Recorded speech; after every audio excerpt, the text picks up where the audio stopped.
Afternoon from Uganda. This is your boy Wopicho, and today I'm chatting with Chris Bullock from South Africa. Hey Chris, how's the going? How are you doing? Hey, good morning here. Everything is good, thank you. We're just down in Cape Town. Actually, just come back from a trip to East Africa, actually in Zanzibar, where I was speaking at a conference. But yeah, all is well down here, thank you. Oh, that's awesome. That's really nice. Before we get started with our chat, Chris, do you have anything that you want to tell people about African football or anything that's happening in South Africa, the football scene? Yeah, I mean, I think just to give a little bit about my background first, and I'm sure a lot of people are hearing a British accent and wondering why I'm talking about South African football. So, Exactly. I'm from the UK originally, but I've now been in Southern Africa for 11 years, working in football down here. I actually spent 9 years in Lesotho, which some people might know Lesotho, others may not, but a small country entirely landlocked by South Africa, and I worked 7 years at a club there as director of football, and 2 years as the deputy CEO of the Lesotho Football Association, or deputy SG of Lesotho Football. But now based in Cape Town and running my Chris Bullock Football Management Consultancy, and also licensed as a FIFA licensed football agent as well. So sort of covered a lot of areas down here in Southern Africa. So that's how I've ended up here. Um, yeah, I think look, football in South Africa as a whole, I think it's slowly trying to develop, slowly trying to move forward. I'm sure a lot of people follow the league down here in South Africa, and I think in terms of probably commercially or in terms of the finances in football here, it's quite a strong league. But still with a long way to go. And I think what we'll talk about soon, I'm sure, is sort of where African football is as a whole. And I think South Africa still has a lot of the same challenges as many other countries, even though maybe financially and professionally their league is a little bit stronger. Yeah, true. Because if you look at South Africa, in Africa, at the moment, South Africa is like the example of the best league. They pay, they play, the competition, the finances. South Africa is big. You cannot compare it with any other country in Africa. True. Yeah, I mean that's true, and I think it's more a reflection on how the Premier League here have done commercially and with the TV deals and the sponsors that they have. I think also, I mean, obviously South Africa's a big country. It's quite developed in terms of African countries, and so there's obviously people here who've been able to invest in football clubs. You've probably got a number of clubs here who are probably more professionally run. So, I mean, I think that's helped sort of grow the league commercially. And in terms of viewership on TV, it's obviously a big league as well. So I think it's done very well in terms of that. But then if you look at the stadiums and you look at the actual games, and you still don't have big crowds going to South Africa. I also think there's some leagues now in Africa that are starting to grow. I mean, there in the East, you've got Tanzania, which I think is doing quite a good job to try and grow their football. You've obviously got a few West African countries as well that probably are not too far behind South Africa. But certainly from a commercial standpoint and viewership on television, I can see why people are sort of regard South Africa as one of the big clubs. And then, of course, you've got Mamelodi Sundowns, who are also doing very well, both not just in South Africa, but also on the continental stage as well. Yeah, true. Mamelodi Sundowns, I think, at the moment is the biggest club in Sub-Saharan Africa. Mm. Yeah, Yeah. commercially, like fan base, they have a fan base all over Sub-Saharan Africa. True, because here in Uganda, we support Mamelodi Sundowns Mm. seriously. They are really big. So we continue. The other thing is that women football in South Africa Mm. is really big. Yeah. So how because recently was it Mamelodi Sundowns that won the CAF Women's Champions Yeah. League? Yeah. They've won it twice now. Yeah. Yeah, and it was really amazing. So what are they doing? Because the team in here in like in East Africa, the team that is trying to do bigger things in women football is the Simba Queens from Mm. Tanzania. which they just won the league recently, and they did Yeah, it, and they had an unbeaten run, invisible run, which was yeah. really amazing. So if you compare the women football in South Africa and in other sub-Saharan Africa, where we still have stigma, people are not picking up women football and everything. What do you think that South Africa is doing that other countries in Africa, especially sub-Saharan Africa, are not doing? Yeah, I mean, I think for a start with Southern Africa, well, with South Africa as a whole, I think there's been some quite good investment in women's football and developing women's football programs. You see a lot of women's teams, a lot of some people passionate about women's football, um, and you'll see that there's actually a lot of talent in South Africa. A lot of their players have gone abroad. They've obviously competed now at the last two Women's World Cups. They've won WAFCON back in 2022. And I think that is a reflection on how well they've done in terms of investing in women's football. I know that they've had a couple of sponsors that have stuck by women's football long term and put a lot of money in. And as a result of that, you tend to see more and more teams and women's academies and women's football development programs to start. And that's what women's football needs. It needs investment. It needs more people to invest in the development of women's football. And I think there's been a lot of that in South Africa. Um, to talk more specifically about teams like Sundowns and Simba, again, the reason why those teams have done well is because they've done a good job in terms of investing in women's football. Sundowns, I know, and I'm sure Simba are the same. As clubs, they've put a lot into their football team, their women's football team. So making sure that they've got good facilities to train at, making sure that they can sign good players and pay their players, get good coaches. They share the same facilities as the Sundown senior team, and they have very good, as you may well know, have very good facilities there. So again, I think a lot of it comes down to investment and taking women's football seriously. And there's opportunities in the women's game to grow, and the more I think people are willing to invest, the more clubs are willing to invest, the more sponsors are willing to invest, the more federations are willing to invest in growing women's football. You'll see improvements. And I think across the rest of Africa, that's where maybe countries need to catch up a bit. And I think it's different in different countries. Some countries are doing a bit more in terms of women's football, and they're gradually seeing the results. I know Zambia have done quite a lot, and you'll see that they've improved quite a lot. I think Kenya have done quite well recently as well. I know Uganda at one point were doing quite a bit in women's football. And it just all comes down to how much are you prepared to invest in the development of women's football. And that's both in terms of facilities, as well as the playing side, the players, the coaches. Yeah, right. Yeah, you're right. And the other thing is that I wanted to add also, Congo is also trying to invest a lot in women's Yeah, football recently. Yeah, I have friends who are playing in the league in Congo, and they say they really enjoy it. And right. Zambia, actually, the most expensive, like the most Yeah, most, valuable lady playing in yeah, football, woman playing football, comes from Zambia. So Zambia is really doing great.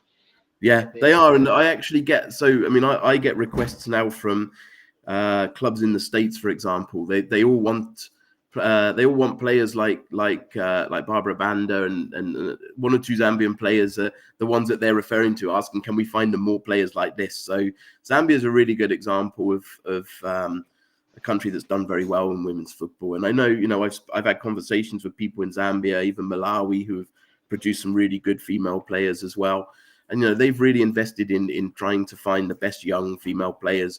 You have proper coaches, have qualified coaches, licensed coaches that are coaching them. They're bringing them, they're finding them all over the country and really into it. And I mean, really a lot of talent out there. yeah, a lot of talent. That's true. The other thing let's leave the women football. So I want to come back to this matter of South African Football League, especially the Premiership. In sub-Saharan Africa, the South African Premiership is really high. And as a person who has worked both in Lesotho, you've been in South Africa, I know you've been in East Africa. You see how the football is being played in East Africa, Central Africa, West Africa, South Africa. Like, what is the really bigger difference like we are having in these leagues? I know South African as you said, commercialization in the South African Premiership is really big. But there are other things like recently, the other day when young Africans from Mm. Tanzania, they were banned because of not paying Yeah. the transfer fees and paying, and the player is also wants also to take them to court and everything. Like what are we really trying to? How can other countries in Sub-Saharan Africa grow their football and be where South Africa is, or try to be where South Africa is? Because at the moment, I know, like personally, here in Uganda and in Kenya, where I have been, and in Tanzania, if you go to most of the clubs, their level, like the investments they put in the club, the training. I have a friend who plays in the Ghana Premier League. Also, he says that the Ghana Premier League is not really okay. The way they Mm. pay players, the way they treat players, it's not really Yeah. professional. Everything is how can we grow to be like South Africa? Because I know Nigeria right at the moment, they are trying to push the boundary. They are trying to imitate what South Africa is doing. They are trying to go to that level. But how can these other leagues also try to go up and be like where South Africa is? Yeah, I mean, for me, there's three key areas really where football needs to develop in Africa as a whole, and even South Africa. This applies. I mean, there's areas in South African football where they can still improve and still grow the game. And for me, those three key areas really are technical infrastructure and professionalization. So I think just to take each one at a time, in terms of technical, your two most important areas really, I think, to really grow the game is youth development and coach education. And I think these are two areas now where through FIFA funding, even CAF now coming on board a little bit more, that I think Africa is starting to put a lot more attention into. But obviously, if you're going to produce good players and you're going to produce players that can go and play in maybe bigger leagues, or maybe one day don't even need to play in bigger leagues, because hopefully the African leagues will be bigger as well. But you need to develop players obviously from a young age. And I think something that's really been lacking in a lot of African countries is having proper youth development programs, having academies, having proper investment into youth development, and making sure that those players from a young enough age are getting the proper development. Now, I can give examples. I've seen players with, you've got really good raw talent in Africa. I've seen a lot of players that have that raw talent that have gone to Europe for trials, but don't make it because they've basically not had, there's a lot of basic technique and a lot of basic technical skills that they've not had exposure to through proper coaching at youth level, and you can't get away with that in Europe. So I think making sure that we're getting proper having proper youth development programs, having academies, and having proper qualified coaches in those programs will make sure that you're developing players for the higher levels. And I think you'll see a big improvement when that happens. Now, one thing that I know FIFA have brought in is what they refer to as the TDS, which is the Technical Development Scheme. And every FA every FA across the world has got the opportunity to take part in that, and that's aimed at helping countries with talent ID, help countries with coaching, and help them to sort of build national academies. And I think as you see more and more countries have proper running academies with the right models, with the right coaching, you'll see a lot of the African countries catching up.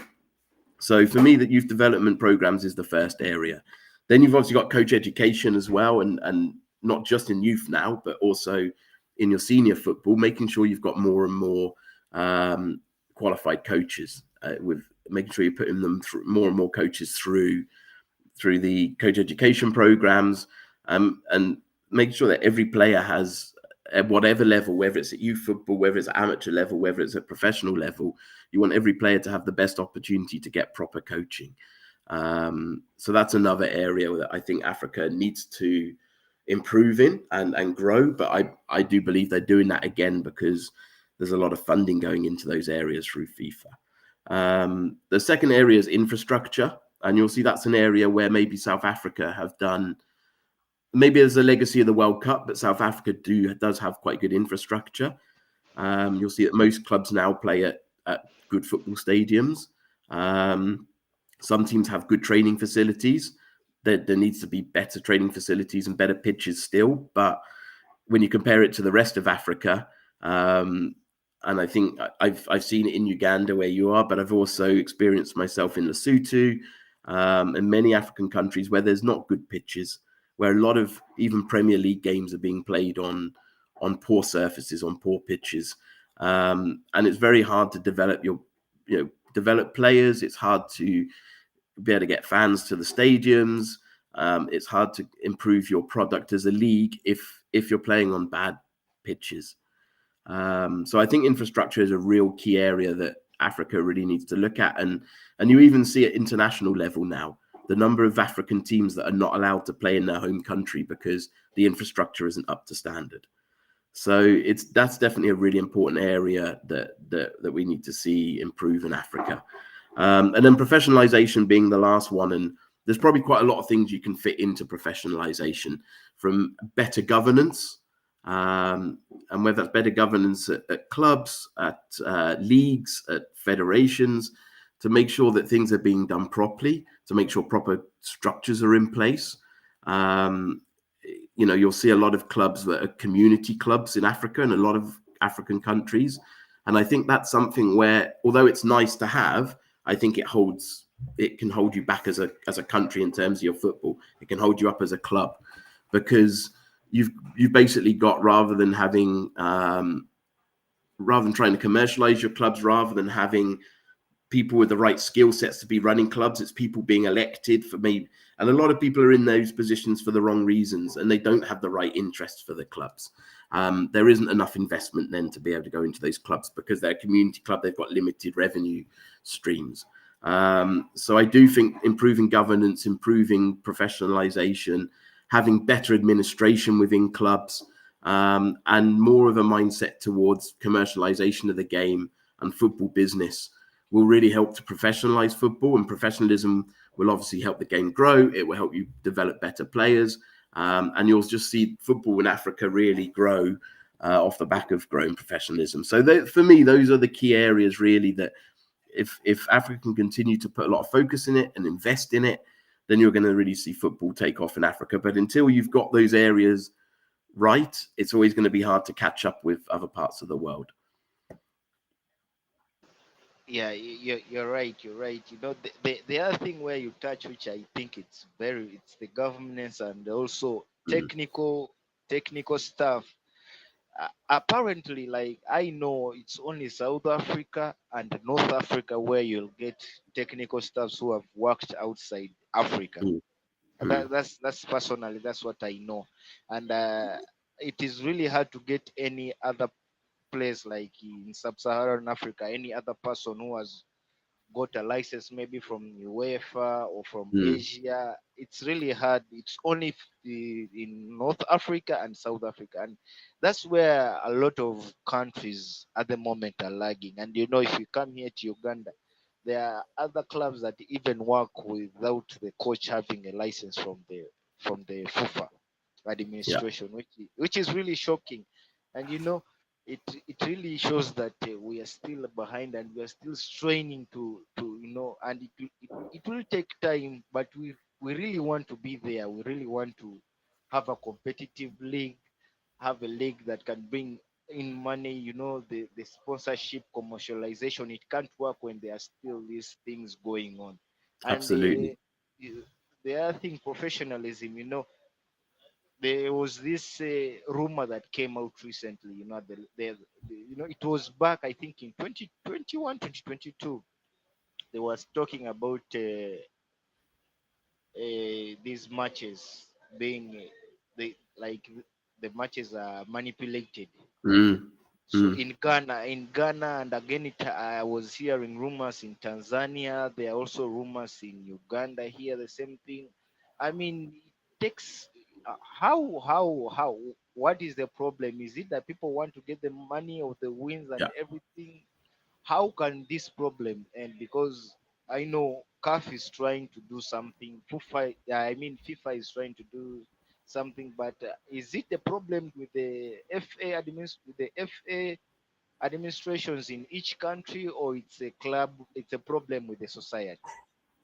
Yeah, I think you've just hit the nail on the head there with society. I think it's a cultural thing. And it's, to be honest with you, it's widespread across Africa in different ways. There's different forms of this match fixing or corruption that does go on. And I don't think it's something that will surprise a lot of people. I think a lot of people know about it. And again, it's something that I think professionalism would help tackle, because once you've got more money, more professionalism, you're able to make more money through football. Clubs are making more money through commercialization. Players are being paid more. Referees are being paid more. Then there will be less of a need for teams to fix games, or to get involved in match fixing, because they actually stand to earn more through being professional and doing things the right way. So I think at the moment, and to be fair, it's not just Africa. It does happen elsewhere, but it is quite widespread across Africa, this thing of match fixing and corruption. And it's something we need to get under control, because it does hold the game back as well. Because for as long as people are involved in football because they feel like they can make money, or people are trying to work in the game to make money and to take, whether it's taking backhanders from transfers, which does happen, whether it's to make money from fixing games, whatever it might be, that it needs to change. And it is a cultural thing, but it's also, again, down to lack of professionalism. Yeah, yeah. When you again you talk about the pay, the pay is one of the major things that is holding us back, Mm, especially teams not paying players. yeah, That's a major setback. That what motivates a player to go and be on the pitch is when he's paid right. When what is written in the contract is what he's getting yeah, on the table, is what he was promised is what he's getting. Like as I mentioned earlier, what is happening with Yanga in Tanzania, it just shows that there is a problem. And this is not the first time. Like, this is the second time this year, actually. And there's mm, some time back that it has been going on, and everything, like, it comes out like, hey, these people are not, and it is on, they are doing it with people from Ghana.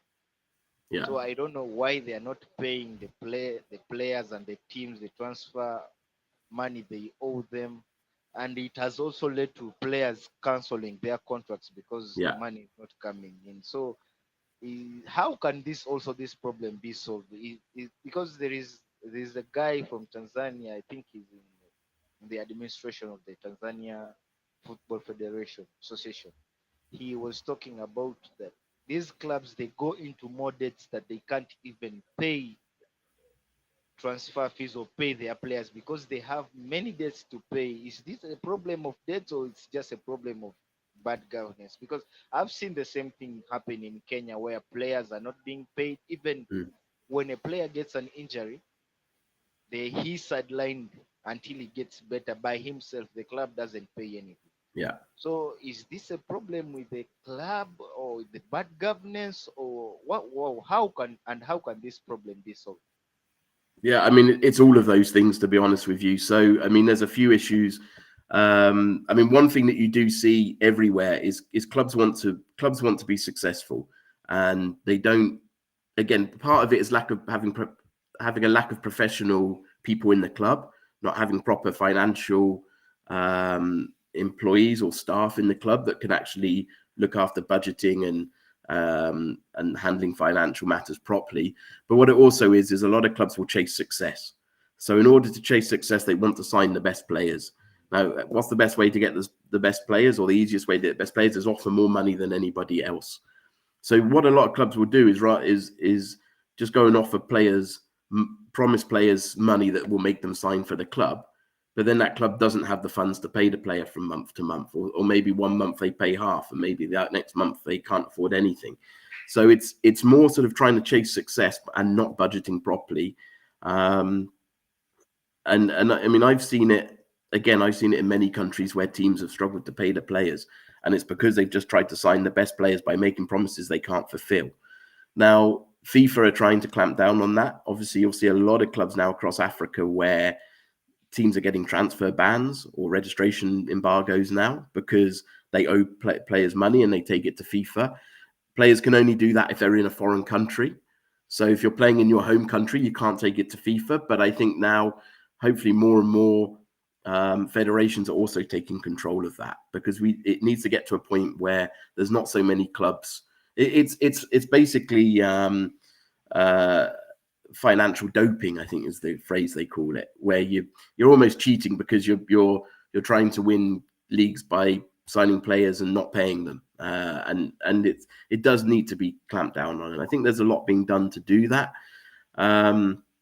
But again, I mean, there needs to be better budgeting, better financial management as well. And again, corruption is also part of it, because you'll see a lot of people are taking money out of clubs, pocketing money, and it happens. And you get to the end of the month and the money's not there that should be there, hasn't been managed properly. And now they can't pay the players at the end of the month. So again, it does all come down to this idea of professionalism. I mean, I'll give you an example. The club we used to run in Lesotho, that was my club in Lesotho, and we were never the biggest payers. We would never offered the highest salaries, and we stuck with that. But what players appreciated more and more as time went on was that we were a club that would always pay our players their full salaries on time every month. And actually, that's what players want. It's not that they want to be offered X amount and only get half of it. They want to be offered Y amount and get all of it, even if it's a small amount than what they've been promised elsewhere. And I think, yeah, I think there's too much of it going on at the moment where clubs are not doing that. And it does need to be clamped down on. And hopefully these FIFA bans and federations as well are helping to get on top of that. Yeah, true. That's true. FIFA and federations. Again, the other thing with a lot of employees who work in federations are also the employees who work in these other clubs. So it will take some time to get this problem being solved. And do you think that if they introduce things like salary cap can help the financial status of clubs or anything?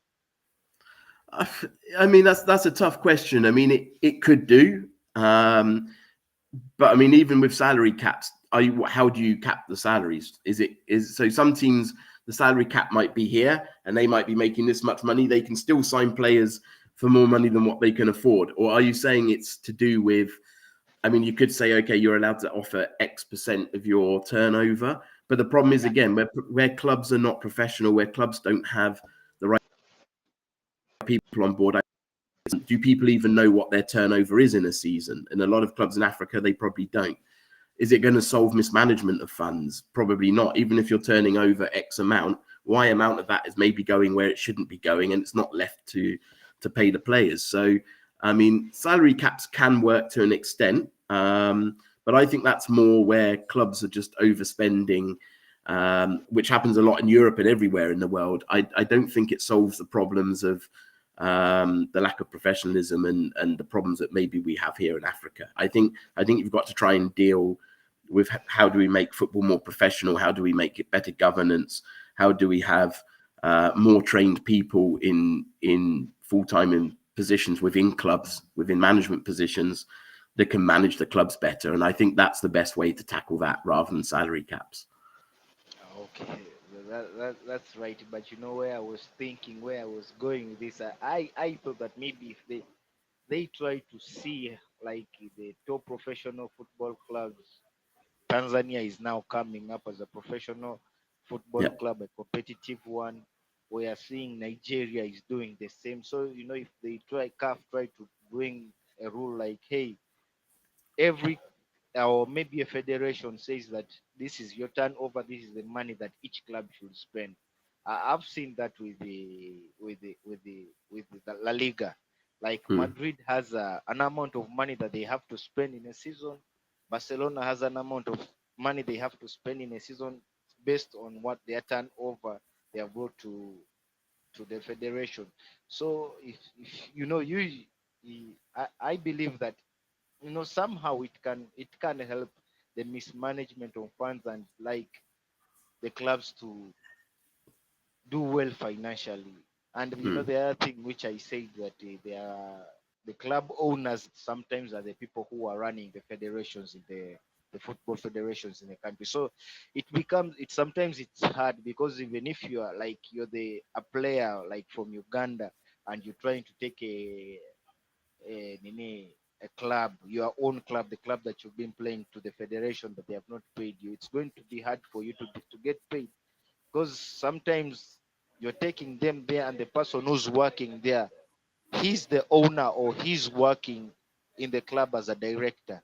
So it becomes really, really hard. And we always try to say that bring the government in. Maybe the government can try to do something. And FIFA has always said that the government should not interfere with the football association or anything the football Hmm. is doing. So it becomes a little bit harder and harder for players, and the growth of football is down. Although people from outside, have top people in Europe, in Asia, they believe that Africa is big, and if it is managed well, it's going to be the next big thing in football. Yeah. So Yeah.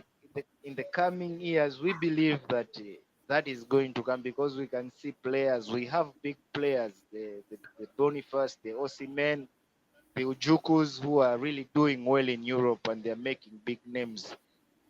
And so hopefully, in the next coming few years, I believe that Africa is going to be really big if we really try to implement the right procedures in football, right? Yeah, I mean that's an interesting point. A couple of interesting points you just made, actually. But I mean, first of all, I think everybody knows the talent that's in Africa, and I don't think there's many people that would argue differently.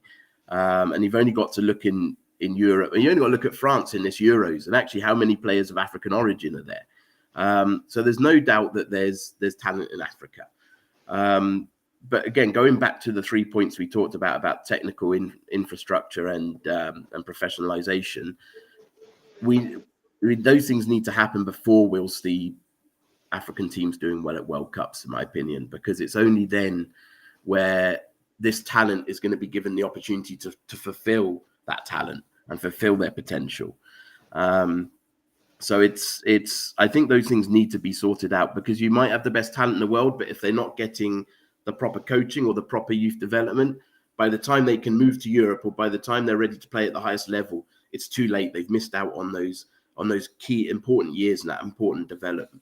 If you've got players that are still playing on bad pitches, are they going to get to the level they should do? And most importantly, well, not most importantly, but very importantly, if you still got the lack of professionalism, if you still got clubs who are not running properly, clubs who are not paying their players, clubs that are cheating the system or are not doing things in a professional way, are you still giving that talent the best opportunity to fill its potential? And I'd say probably not. So you've still got to tackle all those key areas that we've talked about before you'll see Africa fulfill its potential, in my opinion. But it has the talent that's there. You made one other interesting point earlier that I just want to jump back to as well, where you talked about the salary caps and you talked about La Liga, how they have that sort of thing in Spain. And again, that goes back to the fact that in Spain they can do it because they're professional. They have people. They could. Every club in Spain can tell you to the closest euro what their turnover is in a year, what their budgets are, what their expenditure is. If you ask clubs in Africa what's their turnover in a year, either they won't know or they don't want to tell you because those funds are going where they shouldn't be going. So without the transparency, without having the professional, the right professionals, the right way of doing things, you're not going to be able to compare how we can have salary caps in Africa to maybe how they can in La Liga. So again, it comes back to the issue of professionalism. But it was, it's an interesting point. Yeah, right. So, as we leave that, the other interesting thing that I wanted us to talk about is the recent outburst of Osimhen and Finidi. It Mm, has been really crazy. The World Cup qualifiers, and Nigeria is one of the countries that we know that it has to play in the World Cup. Like they have the talent, and at the moment they have the stars who have to take them to the World Cup. And They haven't won any game. The 4 games they have played, they have Mm. not won any, only draws and a loss to Benin and the George Finidi, the former head coach. He went to to an interview. Then there are things that he said that pissed off Osimhen. So what do you think? What do you think? Was it right for Osimhen to come out on social media and just go Razak on his head coach? Look, I don't think it's ever the right way to do it. I don't think you should ever have disagreements on social media through social media, and certainly in football, I don't think that you should come out and do it in that way. I think it's something that needs to be done internally. Um, Now, what is interesting is if and I don't think they really know at the moment, but if there was an accusation of him not wanting to play for his country or was feigning injury, the one thing I would say about Osimhen is I was at the AFCON in January, and I went to 2 or 3 Nigeria games, and the games they won, the first person who's over celebrating with the fans was Osimhen. To me, he doesn't look like a player that doesn't want to play for his country. Now, I think sometimes there's a feeling in Africa that the players that are playing in Europe now see their clubs as bigger than their countries. And I think sometimes coaches maybe want to bring them, or federations want to bring them down a peg or two to make them realize, your country should still be more important than your club. But I think in Osimhen's case, that's not his. From what I saw at AFCON, I don't think his attitude is that he doesn't care for his country. I think that's not right at all. But I certainly don't think having those disagreements on social media, albeit you want to be able to publicly defend yourself, and he has the following for him to be able to defend himself through social media. But I don't think it's ever the right thing to do in having those arguments out in public. It's something that I think you can do internally, and then can always come out in public and show that you've made your differences up afterwards. That's my opinion. And the other thing, the NFF was trying. He was talking about disciplining Osimhen. They are trying to say that they want to ban him for some matches before he plays for Nigeria. Do you think that's the right thing for them to do? Ban them for matches? Yeah, ban him for some. Yeah, There are no, rumors. I've not yet really got the whole yeah, story, but yeah. I mean, I don't think you would want to ban your best player. I don't think Nigeria at the moment are in a position where they can ban their best players. Like you said, they're struggling for form, um, and they have been for some time. Really, I mean, they um, even before the AFCON, I know my old team Lesotho went over there and got a draw over there, and never before you would expect Lesotho to draw either home or away to Nigeria. So I think they've had a few problems for some time. So I don't think banning your best player is going to help you, both on the pitch, but also in terms of your image as a federation off of the pitch. So I think the position they're in, I can't see that they would ban him. Again, I think, yes, what Osimhen did wasn't right and should have been dealt with internally. There's also ways you can deal with the fallout with that. And I think there's other ways you can deal with it rather than banning one of your top players. Yes, you need to make a statement. Yes, you've got to show nobody should be doing this, but I don't think banning him would be the right thing to do. okay. That's also what I'm trying to instill into people. What Finidi said. If what he said was not like what he was saying was really wrong. You can't just come out and blame the way the team is performing to a player, because what he was trying to say, Osimhen is not. Osimhen doesn't want to play for Nigeria, and Osimhen came out with screenshots of their charts of how the doctor told if you needed that, hey, Osimhen needs to concentrate on recovering instead of him playing and everything. So, do you think how Finidi came out, what can you say about Finidi also? Yeah, well, I don't think anything's helped him, is it? Because he's obviously not got results. It's obviously they've decided he's probably not the right coach for them now. So it obviously hasn't worked for him. But again, I just think everything's been handled the wrong way there. And actually, I mean, the other thing is social media these days is so powerful, and it can be used in a really good way, but it can also be used in a negative way. And you've just got to be careful how you use social media. But in terms of Finidi, I mean, look, everyone has their own way of doing things. I think he's just under a lot of pressure. Um, international football comes with a lot of pressure. You've got, a few bad results and you're out of a job. And especially when you're with a team like Nigeria, where there's a lot of expectation. But actually, for some time now, and before Finidi was there, and I think with Nigeria, AFCON actually, I think, papered over the cracks a little bit. I think Nigeria have been underperforming for some time. I think they've, we all know Nigeria have always been producing some of the best players. They've got players that are playing at the highest level in Europe, all over the pitch. You've only got to look at what Lukman did in the finals of the Europa League, for example. Everyone knows about Osimhen, and they've got quality throughout that pitch. And I think AFCON, people felt like they did well at AFCON, and I think maybe it covered up the problems that they've got there. So I feel a bit sorry for Finidi because I think he's gone into a difficult situation, and with high expectations. And I think the problems they had before have resurfaced now, and he's paid the price for it. But actually, I think, and Nigeria aren't the only country, but it is a country at the moment that is underachieving, and there's clearly some reasons why. And I think they need to get to the bottom of that and deal with it, because I think the world needs a strong Nigerian team. I think everybody always likes to see Nigeria doing well, and they're always producing top players for Europe. So I think that does need to they need to kind of get to the bottom of what's happening there.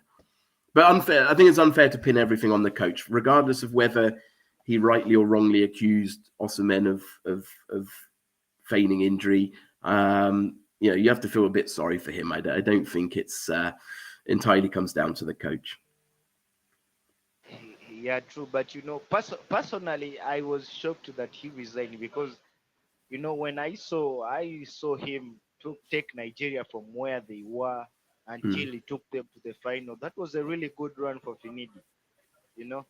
I believe that he could still take Nigeria to the World Cup and maybe do something great, but it never came to that. The pressure that they put on him and everything was just crazy, and I didn't even think that he could be up to there. But his accusations of Osimhen, whether they are true or not true, still you don't know, because sometimes the media can come out and try to say something that is really doesn't really go with what Finidi is saying or what he was trying to say to tell people. Yeah. So it is crazy, but we hope. I personally hope that Nigeria are going to do well in the next coming matches that they are going to play, especially in the World Cup qualifiers. Yeah. And I But hope hopefully not against Lesotho. yeah. And before we go, what do you think about the Club World Cup coming on, and the African teams that are going to represent us in the World Cup and the Club World Cup that is coming up next year? Yeah, that's an interesting one, the world, because there's obviously a lot of controversy around it. I mean, you have got the player welfare issues, and I understand that. I mean, we're just always increasing the calendar, and how long can that be sustainable for? Obviously, it is a commercial thing. It is about increasing revenue, especially from FIFA's point of view. But at the same time, FIFA have a vision that they've always said they want to make the game more global, and this fits in with what they're trying to achieve. And it can only benefit clubs in Africa and other smaller continents as well. It can only benefit them when their clubs are getting more exposure to playing the big European clubs and other big clubs from around the world. So I think from that perspective, it's an interesting competition. I think it's an interesting opportunity. So I mean, I think there's arguments for the competition, there's arguments against, but I think as far as African clubs are concerned, it's a really exciting opportunity for them, and hopefully they can learn a lot from it. And again, not just on the field, but maybe it's an opportunity for them to learn more about professionalization again that we've talked about just now, and gives them an opportunity to learn what other clubs are doing. So yeah, I think it could be a really good opportunity for Africa. That's right. But the controversy that is going with it, Mm. welfare, it looks like it might not happen. It might happen. There are a lot of things. Ancelotti came out and said something that was really, really controversial. Then Madrid again came, said they were going to perform. They were going to Yeah, play in the Club World Cup. So things we really don't know what is really going to happen. But we hope to see our African teams going in there and maybe having a good run. Clubs like Al Ahly that yeah. are really big, and they're really not only big in Egypt but also in Africa and also in the world, because they are recognized as one of the best teams in the world. Yeah, and So I think it also, what it'll do is hopefully open up opportunities for players as well. To, more and more players will get exposure to Europe and to other big clubs in other parts of the world where, if they're performing on that stage, they hopefully get opportunities that maybe they wouldn't have got either. So look, the Ancelotti thing, I get it. It's because I think, from as far as a lot of coaches are concerned and players are concerned and player unions, it is now stretching the welfare of players. But I think those that are looking after the commercial interests, and maybe looking beyond the the technical side of it, the player side, playing side of it, they see it as an opportunity. And so it is going to cause controversy. It is going to be pros and cons of it, but it is certainly an opportunity for Africa. That's for sure. yeah, you're right. So yeah, that's all we have today, guys. Before we go, Chris, do you have anything to add on? No, not really. Just it's been great talking to you today. I'm sure, as you can see, I'm quite passionate about African football, and having spent 11 years here, where I like to believe my main focus has been trying to help the game grow in Africa. It's great to be able to talk about these topics. It's great that we have people like you who want to bring these important subjects out there, and we all want to try and help see the game grow. And I believe that if we can keep tackling these important aspects of the game, we can see growth of African football, and I think that will benefit everybody. Yeah, true. So thank you very much. Where can people find you? So they can. I mean, I'm on all the social media platforms. Both myself and my consultancy are on there. So on Facebook, my name's Chris Bullock. My consultancy is Chris Bullock Football Management Consultancy. So you'll be able to find that on Facebook, on LinkedIn. I am on Twitter as well at Chris Bully. I think it's at Chris Bully 83. Instagram as well under Chris Bullock and Chris Bullock Football. So yeah, that's where people can find me. And our website is www.chrisbullock.football if people want to know a little bit more about what our consultancy does. And then there's the agency as well, Opus Sports Group, OPUS Sports Group. So you can check us out across social media there as well. Okay, guys, there you have it. Hope you enjoyed the video, and I hope we'll have Chris on another video to talk about the state of African football. Chris, thank you very much. Hope you to catch you in the next one. See you Thank guys. you. Bye. Look forward to it. Thanks. Bye.